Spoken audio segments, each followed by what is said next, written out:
So students, before starting दिस lecture, जर तुम्ही पहिला लेक्चर पाहिला नसेल तर प्लीज जाऊन तो लेक्चर नक्की पहा, बिकॉज सगळा बेस तिथे क्लिअर केला आहे. So let's start this lecture. So students, चला आता आपण स्टार्ट करूया चॅप्टर 3 फिजिओग्राफी अँड ड्रेनेज. हा चॅप्टर बोर्ड्ससाठी खूप इम्पॉर्टंट आहे आणि इथून क्वेश्चन्स ऑलमोस्ट फिक्स असतात. सो फोकस करून समजून घ्या. Himalayas. The Himalayas is one of the young fold mountains in the world. म्हणजे हिमालयाज हे यंग फोल्ड माउंटेन्स आहेत, म्हणजे अजूनही ते तयार होत आहेत. The Himalayas extend from Pamir knot in Tajikistan to the east. म्हणजे हे माउंटेन्स तजिकिस्तानमधल्या पामीर नॉटपासून ईस्ट डायरेक्शनला पसरलेले आहेत. It is a major mountain system of the Asian continent. म्हणजे एशिया कॉन्टिनेंटमधील एक इम्पॉर्टंट माउंटेन सिस्टम आहे. In India it extends from Jammu and Kashmir to Arunachal Pradesh. इंडियामध्ये हे JNK पासून अरुणाचल प्रदेशपर्यंत एक्सटेंड झालेले आहेत. The Himalayas is not a single mountain range. म्हणजे हिमालयाज एकच रेंज नाही, तर मल्टिपल रेंजेसचं सिस्टम आहे.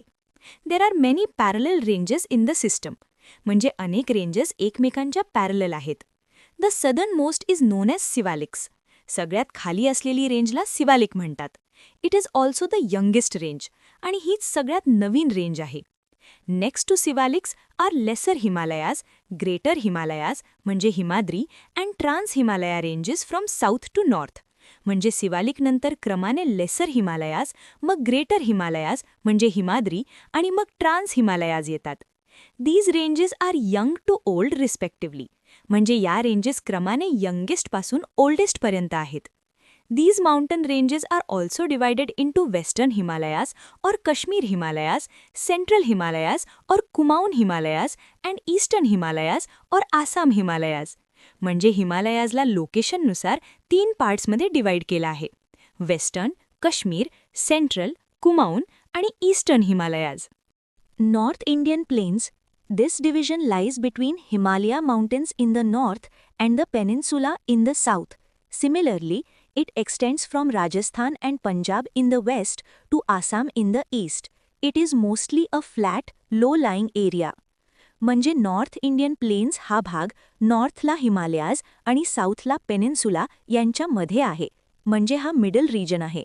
हा प्लेन्स रिजन वेस्टला राजस्थान आणि पंजाबपासून सुरू होऊन ईस्टला आसामपर्यंत पसरलेला आहे. म्हणजे खूप मोठा एरिया कव्हर करतो. हा भाग मोस्टली सपाट आहे आणि उंचीने कमी आहे, त्यामुळे इथे ॲग्रिकल्चर आणि सेटलमेंट खूप सोपं होतं. The north Indian plains are divided into 2 parts. The part lying to the east of the Aravallis is the basin of the river Ganga and is therefore known as Ganga plains. It slopes eastward. म्हणजे हा plains region 2 main पार्ट्समध्ये divide केला आहे. म्हणजे Aravalli माउंटेन्सच्या east साईडला जो भाग आहे तिथे गंगा नदीचा बेसिन आहे, त्यामुळे त्या भागाला गंगा प्लेन्स म्हणतात. म्हणजे या प्लेन्सच्या स्लोप ईस्ट डिरेक्शनला आहे, त्यामुळे रिव्हर्स ईस्टकडे फ्लो होतात. Most of the West Bengal state of India and Bangladesh together constitute the delta of Ganga Brahmaputra system. It is known as Sundarbans. म्हणजे वेस्ट बेंगॉल आणि बांगलादेश मिळून गंगा ब्रह्मपुत्रा नदी सिस्टमचा डेल्टा तयार होतो. या डेल्टा रिजनला सुंदरबन्स म्हणतात आणि हा जगातील सर्वात मोठा डेल्टा मानला जातो, त्यामुळे एक्झाममध्ये हा पॉइंट खूप इम्पॉर्टंट आहे. The western part of the North Indian plains is occupied by desert. It is also known as Thar Desert or Marusthali.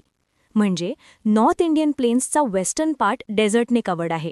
या डेझर्टला थार डेझर्ट किंवा मरुस्थली म्हणतात. हा एक्झामसाठी इम्पॉर्टंट पॉइंट आहे. Most of Rajasthan is occupied by this desert. To the north of the desert lie the plains of Punjab. म्हणजे राजस्थानचा बहुतांश भाग डेझर्टने व्यापलेला आहे आणि त्याच्या नॉर्थला पंजाबचे फर्टाईल प्लेन्स आहेत.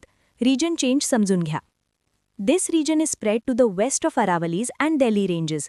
These plains have formed as a result of depositional work by river Sutlej and its tributaries. म्हणजे हा भाग अरावली आणि दिल्ली रेंजेसच्या वेस्टला आहे आणि सुतलुज नदी व तिच्या ट्रिब्युटरीजमुळे डिपोजिशन होऊन हे प्लेन्स तयार झाले आहेत. The slope of the plains is to the west. Because the soil here is very fertile, agriculture is largely practiced in this region. म्हणजे या प्लेन्सचा स्लोप वेस्टला आहे आणि फर्टाईल सॉइलमुळे इथे ॲग्रिकल्चर मोठ्या प्रमाणावर होते. हा प्रॅक्टिकल पॉइंट आहे. The peninsula. The area lying to the south of North Indian plains and tapering towards the Indian Ocean is called Indian Peninsula. It consists of many plateaus and hill ranges. म्हणजे north Indian प्लेन्सच्या साऊथला आणि Indian ओशनकडे निमुळता होत जाणारा भाग peninsula आहे आणि इथे Plato's the hill ranges जास्त आहेत.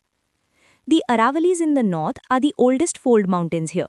It includes a series of plateaus bordering the plains, Vindhyas and Satpura ranges in the central part, and the hilly regions of western and eastern Ghats. म्हणजे Aravalli mountains हे सगळ्यात जुने fold mountains आहेत.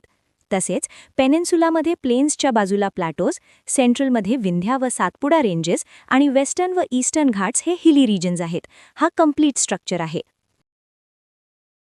I hope तुम्हाला सगळा concept clear झाला असेल. मी असेच व्हिडिओज बनवत राहीन, but only if subscribers increase होतील. सो प्लीज चॅनलला सबस्क्राईब करा आणि सपोर्ट द्या. तुमच्या सपोर्टमुळेच मला अजून मोटिवेशन मिळणार आहे व्हिडिओज बनवायला. Thank you so much guys.